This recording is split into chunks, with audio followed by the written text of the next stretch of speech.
আজকের গল্প কায়া। আমন রাতে না কে যেন আমার সাথে সহবাস করতে চায়, কে যেন আমার সাথে সহবাস করতে আসে। আমি প্রতিদিন ফিরিয়ে দিই, কিন্তু আজ। মাথা ঠিক আছে তোমার? কী সব আবোল তাবোল বলছো? আমি সত্যি বলছি আমন। 1 বছর আগে আমনের হাত ধরে পালিয়ে গিয়ে বিয়ে করে টিনা। বাবা মা বিয়ে ঠিক করেছিল এক ছেলের সাথে, আর সেই জন্য কলেজ থেকে পালিয়ে যায় টিনা আর বিয়ে করে আমনকে। বিয়ের পর আমনের বাবা মা ওদের মেনে নিলেও টিনার পরিবার ওদের মেনে নেয়নি। আমনের বাবা মা খুব ভালোবাসেন টিনাকে, তাই টিনার বাবা মার কথা খুব একটা মনে পড়ে না। টিনার শ্বশুরমশাই বাজারে যাবার আগে টিনাকে জিজ্ঞাসা করে যান ও কি খাবে, কি নিয়ে আসবে। খেতে বসলে জোর করে বেশি বেশি খাবার বেড়ে দেন আমনের মা টিনার প্লেটে। আমনের মা টিনার চুল বেঁধে দেন, এমনকি কাপড় চোপড় পর্যন্ত ধুয়ে দেন। নিজের সন্তানের মতোই দেখেন তিনি তার ছেলের বউকে। কিছু শাশুড়ি আছেন, ছেলে বিয়ে করলেই বউকে রান্না করতে রান্নাঘরে পাঠিয়ে দেয়, আর যদি হয় প্রেমের বিয়ে তাহলে তো কথাই নেই। কিন্তু আমনের মা টিনাকে রান্নাঘরের আশেপাশেও যেতে দেন না, সে নিজেই রান্না করেন। আমন প্রতিদিন অফিস থেকে ফেরার সময় টিনার জন্য ফুল, আইসক্রিম, চকলেট, এক এক সময় এক একটা জিনিস নিয়ে আসে। টিনাও ওর শাশুড়ি মায়ের কাছ থেকে টুকটাক রান্না শিখেছে আমনকে খুশি করার জন্য। মায়া, মমতা, ভালোবাসায় সুন্দরভাবে চলছে ওদের সংসার। আজ বিয়ের 1 বছর পূর্ণ হলো আমন আর টিনার। আর আজই টিনার 18তম জন্মদিন। আমন টিনাকে একটা সোনার হার উপহার দেয়। কেক কেটে জন্মদিন আর বিবাহবার্ষিকী একসাথে পালন করে। খুব ভালোভাবেই চলছিল আমন আর টিনাদের সংসার। কিন্তু হঠাৎই টিনার মাঝে পরিবর্তন শুরু হয়। আর এই পরিবর্তনটা শুরু হয় ওদের বিবাহবার্ষিকীর দিন থেকে। সেদিন রাতে আমন ভালোবাসার অধিকারে টিনাকে কাছে পেতে চাইলে টিনা তাতে অসম্মতি জানায়। আর সেদিন থেকেই শুরু হয় ওদের দুজনের মাঝের দূরত্ব। আমন যতই টিনাকে কাছে পেতে চায়, টিনা ততই ওর থেকে দূরে যেতে থাকে। আমন খেয়াল করে টিনা এখন আর ওকে সহ্যই করতে পারে না, আর মিলন তো দূরের কথা। একদিন সকালে নাস্তার টেবিলে টিনা আমনকে বলে, আমন, রাতে না কে যেন আমার সাথে সহবাস করতে আসে। আমি প্রতিদিন ফিরিয়ে দিই, কিন্তু আজ। আমন টিনার কোনো কথাতেই গুরুত্ব দেয় না। এদিকে আমন আর টিনার সম্পর্কে দূরত্ব বাড়তেই থাকে। আমন টিনাকে যতটা কাছে চায়, টিনা আমনের থেকে ততটাই দূরে দূরে থাকে। রাতে আবারও আমনকে টিনা বলছে, আমন, আমার কথাটা একবার শোনো প্লিজ। আমন রাগে কোনো কথাই বলে না টিনার সাথে, কারণ টিনা আমনকে ইদানিং ওর অধিকার থেকে বঞ্চিত করছে। টিনা ঘুমিয়ে আছে। মধ্যরাতে টিনা অনুভব করে কে যেন ওর সাথে শারীরিক সম্পর্ক করতে এসেছে, কিন্তু টিনা কাউকেই দেখতে পাচ্ছে না, কিন্তু অনুভব করছে যে ওর সাথে শারীরিক সম্পর্ক ঠিকই হচ্ছে। ও তাড়াতাড়ি লাইট জ্বালিয়ে ফেলে রুমে, আর আমনকে ডাকে, এই আমন, আমন, ওঠো প্লিজ। কি হয়েছে? দেখো না, কে যেন আমার সাথে শারীরিক সম্পর্ক স্থাপন করে গেল। তোমার কি মাথা ঠিক আছে? বিশ্বাস করো আমার কথা, আমি পুরোপুরি অনুভব করতে পেরেছি। আমি একটু মিথ্যা বলছি না। লাইট জ্বালানোর পর কাউকে দেখেছো তুমি? না। তাহলে কেউ ঘরে ঢুকলো আর আমরা দেখতেও পেলাম না? কি বলতে চাইছো তুমি? লজ্জা করে না তোমার এসব বলতে? ছি। আচ্ছা সত্যি করে বলো তো টিনা, তুমি কি চাও? কাউকে ভালোবাসো? তার সাথে ঘর বাঁধতে চাও? কারো প্রেমে পড়েছো? তাই এসব নাটক করছো, তাই না? এখন আর আমাকে তোমার ভালো লাগে না কেন টিনা? আমি কি এমন ক্ষতি করেছি তোমার যে আমাকে এত কষ্ট দিচ্ছ? আমার স্ত্রী আমার সাথে থাকে, কিন্তু আমি তাকে ছুঁতে পারি না, পারি না সুখের এক মুহূর্ত অনুভব করতে। কেন টিনা? এখন ঘুমাও, আর আমাকেও ঘুমাতে দাও। হাত জোর করে বলছি প্লিজ, সকাল হলে আমার অফিসে যেতে হবে। আমন ঘুমিয়ে পড়ে, কিন্তু টিনা কিছুতেই ঘুমাতে পারে না। সকাল হতে স্নান করে নেয়, আর কোনোভাবেই ভুলতে পারে না রাতের সেই ঘটনা। মা, কিরে কিছু বলবি? মা, একটা কথা বলতে চাইছিলাম। হ্যাঁ বল। টিনা, তুমি এখানে? আমি তোমাকে খুঁজছি। যা আমন কি বলে আগে শুনে আয়। আচ্ছা মা। এই মেয়ে, এই, তুমি মাকে কি বলতে যাচ্ছিলে? মাকে আমি রাতের ঘটনাটা বলতে চাইছিলাম। তুমি তো বিশ্বাস করলে না আমার কথা। দেখি মা বিশ্বাস করে কিনা। একটা থাপ্পড় দিয়ে বাবার বাসায় পাঠিয়ে দেবো মাকে যদি কিছু বলো। আমি চাই না তোমার এই আজগুবি কথার জন্য আমার পরিবারের কোনো ঝামেলা হোক। আমন, বিশ্বাস করো প্লিজ, আমি একটু মিথ্যা বলছি না। আমন সেদিন নাস্তা না করেই অফিসে চলে যায়। রিনা আমনের নিষেধের কারণে ওর শাশুড়িকে কিছুই বলে না। কিরে, আমন নাস্তা না করেই চলে গেল যে অফিসে? ওই তো মা, অফিস থেকে জরুরি কল ছিল বোধহয়। ও আচ্ছা, আয় নাস্তা করে নে। সারাদিন টিনা ওর শাশুড়ির সাথে সময় কাটায়, কাজকর্ম করে। আমন ফোন করে অফিস থেকে, টিনা রিসিভ করে না। কিরে, ফোন ধরছিস না কেন? কে ফোন করছে? আপনার ছেলে মা। ধর তাহলে। না মা, তার সাথে কথা বলতে ইচ্ছে করে না। এ কেমন কথা? মা, কেন যেন আমি তাকে কি মাকে যদি বলি আমি আজকাল আমনকে সহ্য করতে পারি না, তাহলে মা খুব কষ্ট পাবে। মনে মনে এই কথা ভেবে টিনা ওর শাশুড়ি মাকে কিছুই বলল না। না মা, কিছু না। তোদের কি ঝগড়া হয়েছে নাকি? না মা, দেখ এই বয়সে একটু আধটু ঝগড়াঝাটি হয়, এই নিয়ে রাগ করতে নেই, পরে মিলমিশ করে নিস। আচ্ছা মা, ফোনটা ধর, আমি যাই। আচ্ছা মা। হ্যালো। এত দেরি হলো যে ফোন ধরতে? একটু ব্যস্ত ছিলাম। কি করছে আমার লক্ষ্মী বউটা? কিছু না। আচ্ছা টিনা, আমার তখন তোমাকে ওভাবে বলা উচিত হয়নি, সত্যি আমি দুঃখিত। আমি আজ তাড়াতাড়ি বাসায় আসব তোমার জন্য। আচ্ছা, লাভ ইউ। ঠিক আছে, বাই। টিনা আজ আমনের জন্য শাড়ি পরে সেজেগুজে বসে আছে। আমন বাসায় ফিরেই ডিনার করে নেয়, তারপর টিনাকে নিয়ে ছাদে গিয়ে কিছুক্ষণ গল্প করে। টিনা আজ স্বাভাবিকভাবেই আমনের সাথে সময় কাটাচ্ছে। অনেকক্ষণ গল্প করার পর আমন টিনাকে কোলে করে ওদের রুমে নিয়ে যায়। টিনা লজ্জা পায়। আমন এক এক করে টিনার কানের দুল, গলার হার, চুলের ব্যান্ড খুলতে থাকে। যখনই আমন লাইট অফ করে টিনার কাছে যায়, তখনই কে যেন আমনের গলা টিপে ধরে। আমন কোনো কথাই বলতে পারে না। আমনের গলা টিপে ধরে আমনকে দেয়ালে চেপে রাখে। এদিকে আমন হাত পা ছুটতে থাকে। আমন ছটফট করতে থাকে। এক্ষুনি যদি আমনের গলা না ছাড়ে, তাহলে আমন এক্ষুনি নিঃশ্বাস ত্যাগ করবে। অবস্থা এতটা খারাপ হতে থাকে আমনের। কিন্তু কে এইভাবে আমনের গলা টিপে ধরেছে? এত রাতে কেই বা এসেছে ওদের রুমে? তবে কি টিনা কাউকে আগে থেকেই রুমে এনে রেখেছিল, নাকি টিনা নিজেই আমনকে খুন করার জন্য গলা টিপে ধরেছে? কিন্তু টিনা একটা মেয়ে হয়ে এত শক্তি পাবেই বা কোথা থেকে? আমন ছটফট করতে থাকে। আমন হাত পা ছুটতে থাকে। হাত পা ছোড়াছড়ির আওয়াজে আমনের মা শব্দ পেয়ে আমনের রুমে চলে আসে। আমন বেখেয়ালি হয়ে যখন টিনাকে কোলে নিয়ে রুমে ঢুকেছিল, তখন আমন আর ওদের রুমের দরজা লাগায়নি, দরজা লাগাতে ভুলে গিয়েছিল। আর এই ভুলটার কারণেই হয়তো আজ আমন বেঁচে গেল। আমনের মা রুমে ঢুকে লাইট জ্বালাতেই দেখে আমন দেয়ালের সাথে লেপ্টে আছে, আর টিনা বিছানায় শুয়ে আছে। ওর মাকে দেখে হাত বাড়িয়ে আমন অজ্ঞান হয়ে পড়ে গেল। কি হয়েছে তোর বাবা? আমন, কি হয়েছে তোর? কথা বলছিস না কেন? কথা বল। এদিকে এত কিছু হয়ে যাচ্ছে, টিনার কোনো সারা শব্দ নেই। এই টিনা, কেমন ঘুম ঘুমাচ্ছিস তুই? এদিকে আমন কেমন করছে আর তোর কোনো খবরই নেই।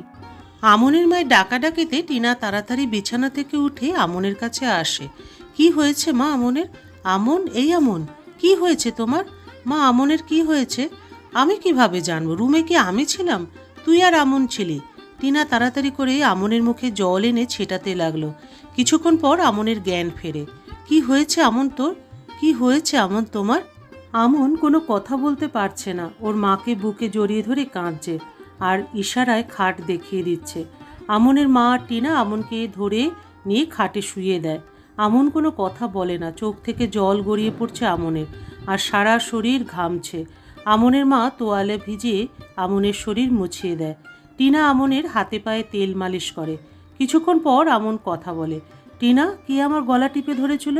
কি গলা টিপে? হ্যাঁ, গলা টিপে। কে ধরেছিল? এত রাতে কে আসবে আমাদের রুমে? কি বলছো তুমি এসব? কি বলছিস তুই এগুলো আমন? হ্যাঁ মা, কে যেন আমার গলা টিপে ধরেছে। আমি কিছুতেই কিছু করতে পারছিলাম না, হাত পা ছোড়া ছাড়া।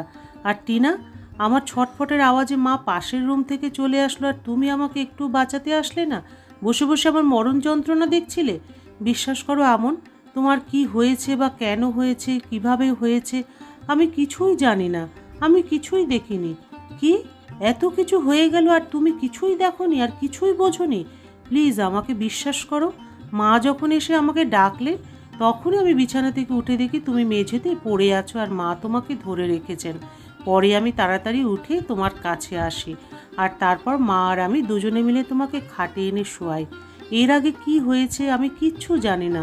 ও, তুমি কিচ্ছু জানো না, তাই না? আমন, রাগ করিস না বাবা, হয়তো ও ঘুমিয়ে গিয়েছিল, তোর বাবাও ঘুমিয়ে গেছে, তাই সেও কোনো কিছুই টের পায়নি। দেখছিস না এত কিছু হয়ে গেছে, সে ঘুমোচ্ছেই। কিন্তু কে তোর সাথে এমন করলো এটাই তো বুঝতে পারছি না। আর আমি যখন আসলাম তখন তো কাউকে বেরিয়েও যেতে দেখলাম না। তুমি কাউকে বেরিয়ে যেতে দেখোনি মা? না রে বাবা, দেখিনি।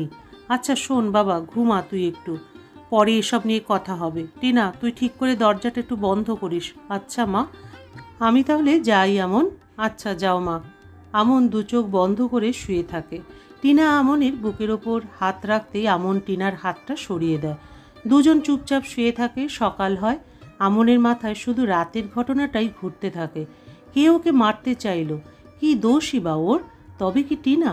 আমন টিনাকে ডেকে বলে, তুমিই কি রাতে আমাকে খুন করার জন্য গলা টিপে ধরেছিলে?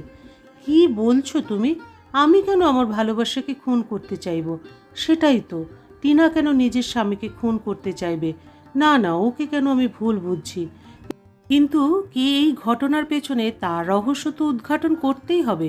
হঠাৎ করে আমনের মায়ের চিৎকার, আমন রে, তোর বাবা আর নেই। আমনের বাবা হঠাৎই হার্ট অ্যাটাকে মারা যান। শোকের ছায়া নামে আমনের পরিবারে। সবাই কান্নাকাটি করে আমনের বাবাকে অন্তিম বিদায় জানায়। এই শোকের মধ্য দিয়েই কেটে যায় কতগুলো দিন। একদিন রাতে আমন টিনাকে জড়িয়ে ধরে, আর তখনই টিনা আমনকে ধাক্কা দিয়ে খাট থেকে ফেলে দেয় আর চিৎকার করে বলতে থাকে, ছুবি না, একদম ছুবি না আমায়। টিনার এই আচরণে আমন খুবই হতাশ হয়। কথা না বাড়িয়ে ঘুমিয়ে পড়ে আমন। মাঝরাতে জল তেষ্টা পেলে দেখতে পায় টিনা বিছানায় নেই। সারা ঘর তন্ন তন্ন করে আমন টিনাকে খোঁজে, কিন্তু কোথাও টিনাকে খুঁজে পায় না।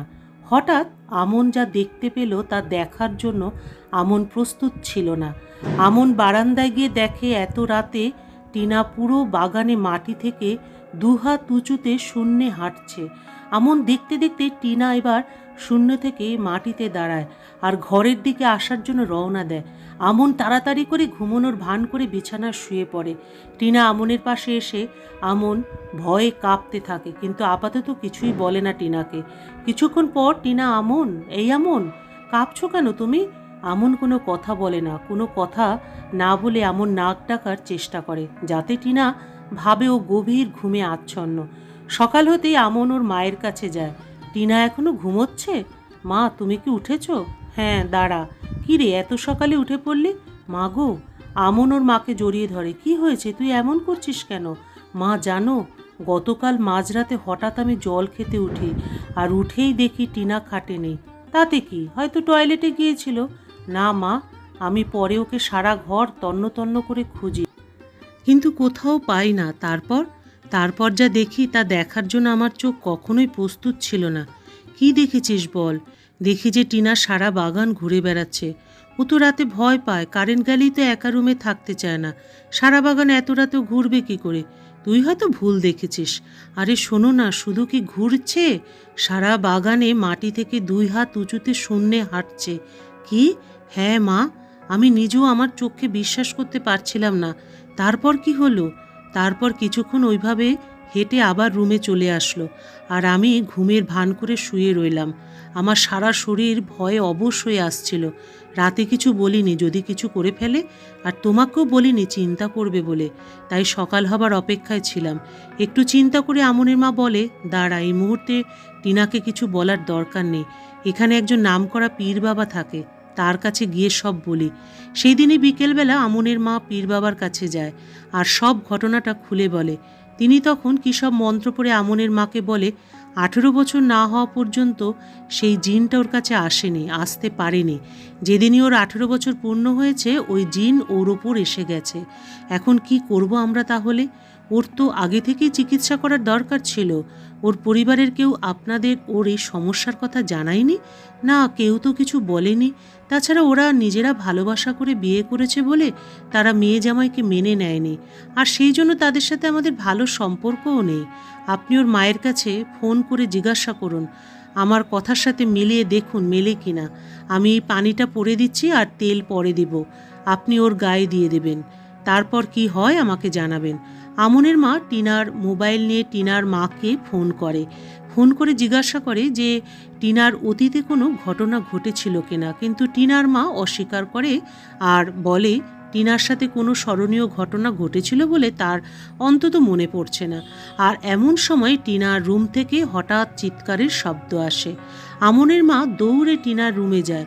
টিনা মা মা বলে চিৎকার দিয়ে আমনের মাকে জড়িয়ে ধরে। কি হয়েছে তোর? মা, আমি এইমাত্র একটা ছায়া দেখতে পেলাম। ছায়াটা আমার দিকে আসছিল, আর আমি তখনই তোমাকে ডাকি। তোমাকে ডাকার পর ছায়াটা অদৃশ্য হয়ে গেল। আমি অনেকবার তোমার ছেলেকে বলেছি আমার কাছে রাতেও কিছু একটা আসে। সে আমার কথা বিশ্বাসই করে না। আমাকে তো কখনো বলিসনি তুই। আমি বলতে চেয়েছি মা, তোমার ছেলে আমাকে বলতে নিষেধ করেছে। আমার খুব ভয় করছে মা, খুব ভয় করছে। কিচ্ছু হবে না মা, সব ঠিক হয়ে যাবে। পরের দিন পীর বাবা আমনের বাড়িতে আসে। আমি 7 দিন ওর চিকিৎসা করব। সেই 7 দিন তোমাদের মেলামেশা হলেই ওই খারাপ আত্মা ওর কাছে আসতে পারবে না। কিন্তু তোমরা দূরত্বে থাকলেই ওই খারাপ আত্মা ওর মধ্যে এসে যাবে। কিন্তু ও তো আমাকে ওর কাছেই যেতে দেয় না, ওকে স্পর্শই করতে দেয় না। ও না, ওর সাথে থাকা খারাপ আত্মা তোমাকে ওকে ছুতে দেয় না, কারণ ওটা পুরুষ আত্মা। ও নিজে চায় ওর সাথে মিলন করতে। ওই আত্মা তোমাকে সহ্য করতে পারে না, আর ও চাইবে তোমার ক্ষতি করতে। তুমি সাবধানে থেকো। ওই খারাপ আত্মা আর তোমার বইয়ের মাঝে তুমিই এখন একমাত্র দেয়াল। তোমার কিছু হলে ওই খারাপ আত্মা টিনার মাঝে পুরোপুরি চলে আসবে। তুমি নিজের আর তোমার স্ত্রীর খেয়াল রাখবে, সাবধানে থাকবে, আর যা বলেছি তাই করবে। জি আচ্ছা। আর আমি ওকে একটা তাবিজ দিয়ে দিচ্ছি। এই তাবিজটা ও যেন গলা থেকে না খোলে, কিংবা কোনোভাবেই যেন ওর গলা থেকে খুলে না পড়ে যায়। আচ্ছা, এটা খুব সাবধানে রাখবে গলায়। আর তোমার স্বামীর সাথে সাথে থাকবে যতক্ষণ ও বাসায় থাকে। ওর থেকে দূরে দূরে থাকবে না। আচ্ছা, তুমি কি করো? জি, চাকরি করি। সেদিনটা ঠিকঠাকই কেটে যায়। পরের দিন মাঝরাতে হঠাৎ টিনা আমনকে বিছানায় ফেলে গলা টিপে ধরে আর বলতে থাকে, সেই দিনই মরে যেতি তুই, সেই দিনই তোর গলা টিপে আমিই ধরেছিলাম, কিন্তু তোর মা এসে বাঁচিয়ে দিল তোকে। কিন্তু আজ কে বাঁচাবে তোকে? হা হা করে বিকটভাবে হাসতে থাকে টিনা। আমন ছটফট করতে করতে বিছানায় শুয়ে শুয়ে খাটের ড্রয়ারে হাতে দিয়ে তাবিজটা বের করে আর আচমকা টিনার গলায় পরিয়ে দেয়। আর টিনা আমনের গলা ছেড়ে দিয়ে অজ্ঞান হয়ে যায়। আমন বুঝতে পারে এর আগের বারও টিনার মাঝে ওই খারাপ আত্মা এসে ওর গলা চেপে ধরে, আর মায়ের আওয়াজ পেয়ে টিনাকে খাটে ফেলে চলে যায়। আর আজও তাই হয়েছে। খুব কষ্ট হয় আমনের টিনার জন্য। ও কত ভুল বুঝেছিল টিনাকে। তখন টিনা তো ওর ছিলই না, টিনার মধ্যে ছিল ওই দুষ্ট আত্মা। কিন্তু আজ তাবিজ দেওয়ার সাথে সাথে টিনার শরীর থেকে চলে যায় সেই খারাপ আত্মা। এমন কিছুক্ষণ পর টিনার চোখে মুখে জল ছিটিয়ে দেয়। টিনা চোখ খুলে তাকায়। তুমি ঠিক আছো? ঠিকই তো আছি। কেন, কিছু হয়েছিল কি আমার? তোমার ওপর আবার সেই খারাপ আত্মা এসেছিল। কি বলছো? হ্যাঁ, আর তুমি আমার গলাও টিপে ধরেছিলে এইমাত্র। আর সেদিনও তুমিই ধরেছিলে। বলছো কি তুমি? হ্যাঁ, ওই খারাপ আত্মা তোমার উপর এসে এমনটা করছে। সরি আমন, আমাকে মাফ করে দাও। আরে পাগলি, তোমার তো কোনো দোষই নেই। এই তাবিজের জন্য আজ আমি বেঁচে গেছি। এটা যেন কোনোভাবেই তোমার গলা থেকে খুলে না যায়। আচ্ছা, চলো ঘুমিয়ে পড়ি। আমন টিনাকে ওর বুকে জড়িয়ে নেয়। সকালবেলা টিনা আমনের কপালে চুমু দিয়ে বিছানা থেকে উঠে যেতে থাকে, আর আমন টিনার হাত টেনে ধরে। আর একটু শুয়ে থাকো আমার বুকে মাথা রেখে। মা একা একা নাস্তা বানাচ্ছে, আমাকে স্নান করে মায়ের কাছে যেতে হবে, দেরি হয়ে যাচ্ছে। পীর বাবা না বলেছে দুজনকে কাছাকাছি থাকতে। চলে এসো কিচেন রুমে। হাসতে হাসতে টিনা স্নানে চলে যায়। স্নান করে ওর শাশুড়ির কাছে যায়। মা, উঠেছিস? হ্যাঁ। আমন কি করছে? ফ্রেশ হচ্ছে। কটা দিন দুজন একসাথেই থাকিস, কাছাকাছিই থাকিস। তোর রান্নাঘরে আসতে হবে না, তুই ওর সাথে রুমেই থাকিস। আমি খেতে ডাকলে শুধু আসবি, নইলে রুম থেকে বের হবার কোনো দরকার নেই। টিনা ওর শাশুড়ি মাকে জড়িয়ে ধরে। তোমার মতো মা পাওয়া ভাগ্যের ব্যাপার মা। সারা জীবন তোমার হাতটা আমার মাথার ওপর রাখবে মা। পাগলি মেয়ে আমার। রাখবো রে, রাখবো। এবার নাস্তা নিয়ে সোজা টেবিলে যা, আর নাস্তা সাজিয়ে আমনকে ডেকে আন। আমি এসে গেছি, ডাকতে হবে না আমাকে। বাহ, এত ফাস্ট! আজ্ঞে, পীর বাবার কথা মানতে হবে তো, বউয়ের সাথে সাথে যে থাকতে হবে। সেদিন আর টিনার কোনো সমস্যা হয়নি। সারাদিন সারা রাত ভালো থাকে। কিন্তু পরের দিন সকালেই হঠাৎ টিনা চিল্লোতে থাকে আর বমি করতে থাকে। কি হয়েছে মা তোর? এমন করছিস কেন? ভোগ দে। কি দে? ভোগ দে। মা, ও কি বলছে এগুলো? আর এমন করছে কেন? টিনা মেঝেতে বসে মাথা ঝাঁকিয়ে চুলগুলো নাড়তে নাড়তে বলে, ভোগ দে, আমায় ভোগ দে। আমন, তুই এক্ষুনি গিয়ে পীর বাবাকে নিয়ে আয়, যত তাড়াতাড়ি পারিস। আমন তাড়াতাড়ি পীর বাবার বাসায় যায় আর পীর বাবাকে নিয়ে আসে। আপনি এসেছেন, দেখুন ও কী সব বলছে, বমি করছে, চিৎকার করছে। তোমরা সবাই সরো, আমাকে ওর সাথে কথা বলতে দাও। আর ওর তাবিজ কই? আমি না বলে দিয়েছি ওর তাবিজ যেন গলা থেকে না হারায়। ঠিকই তো, ওর তাবিজ কই? আমন, ওর তাবিজ কোথায়? জানি না তো মা, খোঁজ তাড়াতাড়ি। একেবারে ছেড়ে চলে যাব যদি তুই আজকের মধ্যে আমাকে শোল মাছ আর সন্দেশ দিস। আমন আর আমনের মা টিনার বলা কথাগুলো শুনে অবাক নয়নে তাকিয়ে থাকে। যাও এক্ষুনি, তোমরা সন্দেশ আর শোল মাছের ব্যবস্থা করো। পীর বাবা, ও তো এসব খায় না। আরে বোন, ও আপাতত আপনার পুত্রবধূ না, খাবে তো এসব ওই খারাপ আত্মা। আর এসব পেলেই তবেও আপনাদের বউকে আজ ছেড়ে যাবে, নয়তো আজ স্থায়িত্ব অর্জন করে থেকে যাবে ওর শরীরে। মা, তুমি থাকো, আমি এক্ষুনি খুঁজে আনছি। কোথায় পাওয়া যায় এই সন্দেশ আর শোল মাছ দেখি আমি। আমন বেরিয়ে পড়ে এসবের সন্ধানে, কিন্তু সকাল গড়িয়ে দুপুর হয়ে যায়, সন্দেশ পেলেও কোথাও আমন শোল মাছ খুঁজে পায় না। এদিকে টিনা বমি করতে করতে অবস্থা খারাপ। টিনার খারাপ অবস্থা দেখে আমনের মা আমনকে ফোন করে। হ্যালো মা, পেয়েছিস বাবা? টিনার অবস্থা যে খারাপ হয়ে যাচ্ছে। সন্দেশ পেয়েছি মা, কিন্তু শোল মাছ কোথাও পাচ্ছি না। হঠাৎ আমনের কথা শুনে একটি লোক বলে উঠল, কি ভাই, শোল মাছ লাগবে? হ্যাঁ ভাই, আমি দিতে পারবো, তবে আমাকে 1000 টাকা দিতে হবে। আমি একজনের পুকুর থেকে বলে এনে দিতে পারবো। ভাই, আমি তাই দেব, আমাকে এক্ষুনি এনে দিতে হবে। চলুন আমার সাথে। লোকটা আমনকে একটা শোল মাছ এনে দেয়। আমন সন্দেশ আর শোল মাছ নিয়ে বাসায় ফেরে। পীর বাবা আমনের মাকে শোল মাছটাকে পোড়াতে বলে। আমনের মা মাছ পুড়িয়ে পীর বাবাকে দেয়। এনেছি তোর সন্দেশ আর শোল মাছ, এগুলো এখন শ্যাওড়া গাছের নিচে গিয়ে রেখে আয়। আমি রাখবো, কিন্তু তুই আগে কথা দে, এই মেয়ের কাছে আর কোনো দিন আসবি না। কথা দিলাম, তুই যদি সত্যি আমাকে শোল মাছ আর সন্দেশ দিস, তাহলে আমি আর কোনো দিন এই মায়ের কাছে আসবো না। আপনারা দুজন ওর কাছে থাকুন, আমি এগুলো শ্যাওড়া গাছ খুঁজে ওই গাছের নিচে দিয়ে আসি। 2 বাড়ি পরে একটা শ্যাওড়া গাছ আছে, আমি আসবো আপনার সাথে দেখিয়ে দিতে। না, তাহলে ও আমনের ক্ষতি করে ফেলবে। আপনি থাকুন। পীর বাবা শ্যাওড়া গাছের নিচে সন্দেশ আর শোল মাছ রাখার সাথে সাথে টিনা ঠিক হয়ে যায়। পীর বাবা এসে দেখে টিনা একদম সুস্থ। পীর বাবা, আপনি এখানে? টিনা তাড়াতাড়ি করে ঘুমটা টানে। তোমার তাবিজ কই? তাবিজ তো সকালে কাপড় পাল্টানোর সময় গলা থেকে পড়ে গেছে। আমি গলায় দিতে চেয়েছি, কিন্তু আর কিছু মনে নেই। আপনি এখানে কেন? কিছু হয়েছে?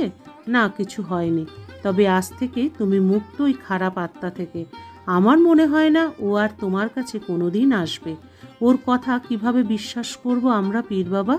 ও কথা দিয়েছে যখন, তাহলে ওর কথা রাখবে। ওর শোল মাছ না পেলে ও কখনোই ছেড়ে যেত না। এর আগেও আমি অনেক তাড়িয়েছি এসব বদ আত্মা। যা চেয়েছে তা দিতে পারলে ওরা আর দ্বিতীয়বার তার উপর আসেনি। নিশ্চিন্তে থাকুন আপনারা, আর তাবিজটা তবুও কিছুদিন গলায় রাখুন। আর আমন, তুমি তোমার বউকে সময় দিও। স্বামী স্ত্রী ঘনিষ্ঠ হলে কোনো কিছুই তাদের মাঝে সহজে আসতে পারে না। আমি এখন আসি, খাওয়া দাওয়া করে যাবে না? না, আমি বাসায় গিয়ে গোসল করে খাবো। যদি এর মাঝে কোনো সমস্যা হয় তাহলে আমাকে খবর দিও। আপনাকে অনেক ধন্যবাদ, ভালো থাকবেন। তোমরাও ভালো থাকো। পীর বাবা চলে যায়। টিনাকে আমনের মা স্নান করিয়ে তাবিজ পরিয়ে দেয়। এরপর আর কোনো দিন টিনার কোনো সমস্যা হয়নি। টিনা এখন ওর স্বামী সংসার নিয়ে খুব ভালো আছে। প্রায় ভুলেই গেছে সবাই অতীতের সেই কালো ছায়ার কথা, কিন্তু তবুও মাঝে মাঝে বুকের ভেতরে কাঁপন সৃষ্টি করে। ভাবনার দ্বারা মনের মাঝে উকি দেয় সেই ভয়ঙ্কর অতীত, যা ওরা চাইলেও হয়তো পুরোপুরি কোনোদিনও ভুলতে পারেনি।